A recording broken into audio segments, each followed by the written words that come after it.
Assalamualaikum warahmatullahi wabarakatuh. Waalaikumsalam warahmatullahi wabarakatuh. Sebelum memulai kegiatan pembelajaran kita hari ini, kita berdoa dulu ya. Ibu minta Imam untuk memimpin doa. Imam, silakan Imam. Untuk mengawali kelas pada pagi hari ini, berdoa menurut kepercayaan dan keagamaan masing-masing. Berdoa mulai. Selesai. Alhamdulillah, terima kasih Imam. Semoga kegiatan kita berjalan lancar. Apa kabarnya hari ini anak-anak? Oke, selanjutnya kita cek dulu kondisi jaringan hari ini bagaimana? Lancar, Bu. Suara Ibu jelas terdengar? Jelas. Gambarnya juga terlihat ya, gambar Ibu terlihat? Lihat, Bu. Alhamdulillah. Kemudian jangan lupa juga cek kondisi baterai HP atau laptop kalian ya. Kalau lowbat jangan lupa segera di charger biar tidak terputus di tengah ya. Kemudian aturan pembelajaran kita hari ini, Ibu minta selama kegiatan pembelajaran kalian selalu on kamera, jadi kameranya selalu tetap menyala agar Ibu dapat memantau dari sini ya. Kemudian untuk mikrofonnya jangan lupa di mute atau dimatikan ketika sudah selesai berbicara, dan ketika ingin berbicara kembali mikrofonnya dinyalakan agar semua bisa mendengar. Selanjutnya Ibu akan mengecek daftar hadir kalian dulu melalui Google Classroom. Sudah 32 siswa mengumpulkan daftar hadir. Oke, berarti sudah mengumpulkan semua. Selanjutnya, Ibu akan memutarkan video menarik untuk kalian.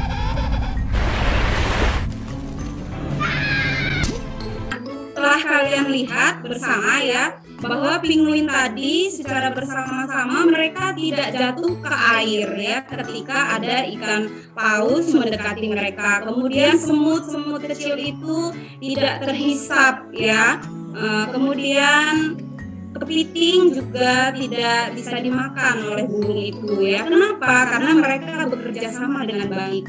Jadi hikmah dari video tadi, kerja sama tim itu akan menghasilkan sesuatu yang baik ketimbang bekerja sendiri. Hari ini itu kita akan melanjutkan materi pekan lalu. Sebelum belajar tentang kalor, Ibu ingin mengingatkan kalian terlebih dahulu tentang pelajaran pekan lalu, yaitu tentang pemuaian. Waktu kalian belajar tentang pemuaian pekan lalu, kalian pasti masih ingat ya, ketika suatu benda diberi panas ya atau dipanaskan, atau benda itu menerima panas, bagaimana suhu benda tersebut? Suhunya itu meningkat, Bu. Jadi lebih besar dari suhu yang awal. Ketika benda itu diberi panas, maka suhunya meningkat dari suhu awal. Artinya benda itu mengalami perubahan suhu. Oke, baik, masih ingat ya. Jadi semakin besar panas yang diberikan, maka suhunya juga semakin besar. Artinya suhu dan panas itu berbanding lurus. Hari ini itu kita akan belajar materi kalor dan perubahan wujud. Pernahkah kalian melihat kejadian seperti gambar? Oke, gambar yang pertama ya. Ini ada gambar lilin yang menyala, kemudian lilinnya meleleh ketika dinyalakan. Kira-kira kenapa ini? Ada yang bisa memberikan tanggapan dari gambar yang pertama ini? Bu, persilahkan. Karena lilin menerima panas dari nyala apinya, Bu. Jadi karena ketika lilin dinyalakan, lilinnya menerima panas dari api. Oke, bagus ya. Selanjutnya sekarang gambar yang kedua. Ini salju. Ketika musim panas tiba, maka salju ini akan mencair. Kira-kira kenapa? Ada yang bisa? Karena salju itu terkena menerima panas dari sinar matahari yang menyebabkan salju itu berubah wujud menjadi cair, Bu. Oke, terima kasih Siska. Jadi menurut Siska, salju ini terkena panas oleh sinar matahari sehingga saljunya mencair. Materi hari ini itu berkaitan dengan kompetensi dasar 3.5 dan 4.5. 3.5 ini tentang pencapaian pengetahuan kalian. Kemudian untuk KD 4.5 ini tentang keterampilannya. Nah, dari kompetensi dasar ini, maka tujuan pembelajaran kita hari ini ya menggunakan pendekatan saintifik, model pembelajaran PBL melalui pengamatan, kemudian percobaan, literasi, diskusi, dan penyajian data. Peserta didik atau kalian dapat mendeskripsikan, menganalisis ya pengertian kalor, kemudian pengaruh suhu terhadap kalor dan faktor-faktor yang mempengaruhi kalor serta pengaruh kalor terhadap perubahan wujud dengan benar dan tepat ya, secara jujur, disiplin, bekerja sama dan tanggung jawab. Untuk penilaiannya hari ini itu untuk pengetahuan, Ibu akan memberikan pretest dan posttest. Kemudian untuk sikap, selama pembelajaran ini Ibu akan menilai sikap kalian. Kemudian untuk keterampilannya nanti Ibu nilai pada saat kalian melakukan percobaan, kemudian diskusi, presentasi, dan LKPD yang akan kalian kumpul. Nah, selanjutnya kerjakan pretestnya. Sembari di sini Ibu akan mengecek melalui Google Drive. Nilainya beragam. Nggak apa-apa, ini hanya untuk mengetes kemampuan awal kalian ya. Jadi nilainya yang kecil jangan kecewa. Mudah-mudahan setelah mengikuti kegiatan pembelajaran ini, pada saat post-test nanti nilainya jadi besar. Perhatikan gambar ini, ketika kita memanaskan dua wadah ya, sama-sama berisi air. Tapi yang satu wadah, misalkan airnya masanya 1 kilo, kemudian yang satu wadahnya masanya 2 kilo. Kira-kira dari dua wadah itu, mana yang lebih banyak membutuhkan panas agar dia lebih cepat mendidih? Air yang masanya lebih sedikit karena panas api yang diterima air juga sedikit. Ketika kita memanaskan minyak goreng ya dan memanaskan air, misal ada dua wadah, satu kita isi minyak goreng, kemudian yang satu kita isi air. Banyaknya sama, misal sama-sama 1 liter minyak goreng dan 1 liter air. Kira-kira mana yang lebih cepat panas kalau apinya sama besar? Minyak, Bu. Minyak. Kenapa minyak? Karena kalor jenis minyak itu lebih kecil dibandingkan air. Misalkan kita memanaskan dua wadah yang sama-sama air ya, sama-sama banyak, sama-sama 1 kilo air, apinya juga sama, hanya suhu awalnya berbeda. Misalkan yang pertama ya, suhu airnya 20 derajat Celcius, yang kedua suhu airnya 50 derajat Celcius. Kira-kira mana yang lebih cepat mendidih? Air bersuhu 50 derajat Celcius lebih cepat mendidih, Bu, dikarenakan suhu air mula-mulanya yang sudah tinggi. Bagus sekali ya, kita lanjutkan menonton video ya. Ada video menarik kembali yang akan Ibu tayangkan. Tapi ini gelas aquanya terisi air. Kalau tadi gelas aquanya kosong, kalau ini gelas aquanya terisi air. Nah, Ibu tanyakan dulu, ada yang memberi tanggapan dari gambar dan video yang kita tonton tadi? Tanggapan saya, panas itu dipengaruhi oleh banyak sedikitnya zat, jenis zat dan suhu awal zat. Panas juga dapat merubah wujud zat, yaitu mencair atau meleleh. Oh iya, jadi menurut Rafflesia dari gambar dan video yang tadi kita amati ya, bahwa panas itu berpengaruh oleh banyaknya jenis zat dan suhu zat ya. Kemudian panas itu dapat merubah wujud zat. Ibu sudah membagikan LKPD ya? Sudah di-print semua LKPD-nya anak-anak? Sudah, Bu. Sudah, Bu.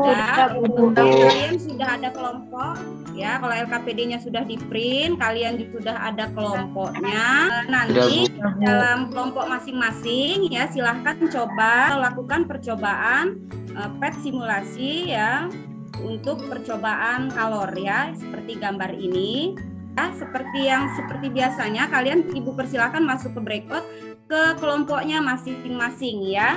Silahkan Ibu persilakan anak-anak. Kalau saya rumusan masalahnya, apakah kenaikan suhu akan selalu berkaitan dengan kalor? Jadi di sini kita memanaskan minyak dan juga air, dan terlihat pada termometer suhu pada minyak lebih cepat naik dibandingkan air.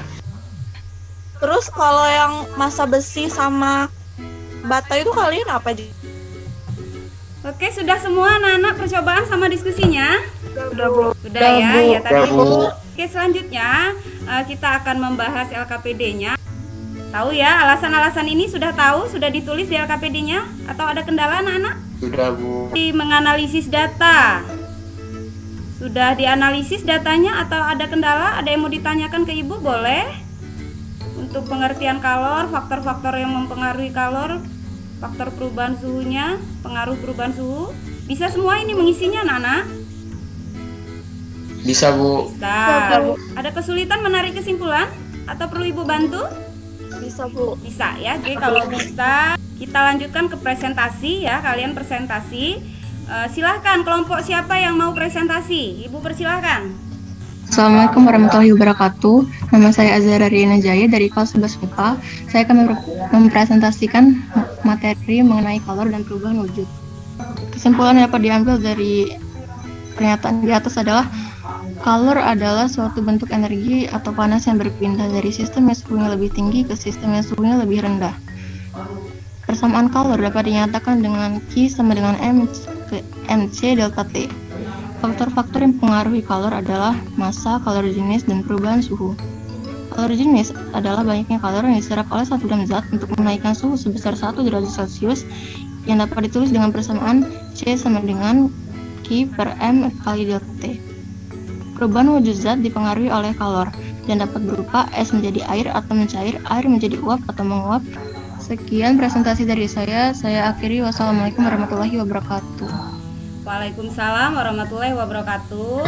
Ibu berikan dulu penguatan materinya ya. Jadi kalor itu berbanding lurus dengan nilai massa, berbanding lurus dengan kalor jenis, dan berbanding lurus dengan perubahan suhu ya. Artinya semakin besar massanya, semakin besar kalor jenisnya, dan semakin besar perubahan suhunya, maka kalor yang dibutuhkan zat itu juga akan semakin besar ya. Kalau misalkan ditanya berapakah kalor yang dibutuhkan untuk mengubah es dari min 40 derajat Celcius menjadi 120 derajat Celcius uap air. Nah, maka di sini kita hitung satu-satu. Jadi nanti dijumlahkan Ki es ditambah Ki lebur ditambah Ki air ditambah Ki uap ya, ditambah Ki yang ini juga. Ya, kalau paham kita lanjutkan ke contoh soal. Nah, ini ada contoh soal. Di kalori yang dibutuhkan itu adalah 71.250 kalori. Nah, sekarang latihan soal ya. Jawabannya adalah dilakukan perhitungan, maka inilah hasilnya. 95 kilokalori. Betul ya? Kalori yang totalnya itu tadi ya, 95 kilokalori itu nilainya lebih kecil dari kalori yang 100 kilokalori. Maka es tadi itu sampai mendidih dan bentuknya adalah uap air ya, sampai menjadi uap air ya. Grafiknya kira-kira seperti ini. Untuk LKPD anak-anak tolong difoto, kemudian di-scan, kumpul di bagian LKPD di Google Classroom ya, seperti biasanya. Sekarang kita menyimpulkan kegiatan pembelajaran kita hari ini. Ada yang mau menyimpulkan Kak? Membantu menyimpulkan, silakan. Untuk persamaan kalor juga dapat dinyatakan dalam Q sama dengan M dikali C dikali delta T. Kesimpulan kita hari ini, kalor adalah suatu bentuk energi atau panas yang berpindah dari sistem yang suhunya lebih tinggi ke sistem yang suhunya lebih rendah. Kemudian perubahan wujud zat itu dipengaruhi oleh kalor ya. Jadi kalor itu bisa mengubah suhu dan bisa mengubah wujud zat. Terima kasih kepada anak-anak yang sudah aktif hari ini. Kemudian yang belum aktif, semoga di pembelajaran selanjutnya akan lebih aktif lagi. Nah, Ibu akan memberikan post test. Silahkan ya buka di GCR-nya ya, post testnya ya. Ibu kirim, Ibu beri waktu. Sudah ya? Ya, Ibu lihat ini sudah masuk semua nilainya. Bagaimana pembelajaran fisika hari ini anak-anak? Seru dan menyenangkan, Bu. Nah, kemudian Ibu mau mengingatkan kalian ya, di rumah jangan lupa kalian harus banyak berlatih mengerjakan soal-soal ya. Boleh kerjakan soal-soal yang ada di materi aja. Materi selanjutnya kita akan belajar tentang azas Black ya. Jadi pelajari materi-materi tentang azas Black yang ada di buku, atau kalian boleh baca-baca di Google ya. Sebelum menutup pembelajaran kita berdoa dulu. Coba pimpin doanya kok. Untuk mengakhiri pembelajaran kita hari ini, berdoa menurut agama kepercayaan dan masing-masing. Berdoa dimulai. Berdoa selesai. Ya, alhamdulillah. Terima kasih Riko. Terima kasih anak-anak hebat semua. Semoga kalian sukses ya. Ibu akhiri. Wassalamualaikum warahmatullahi wabarakatuh. Waalaikumsalam warahmatullahi wabarakatuh.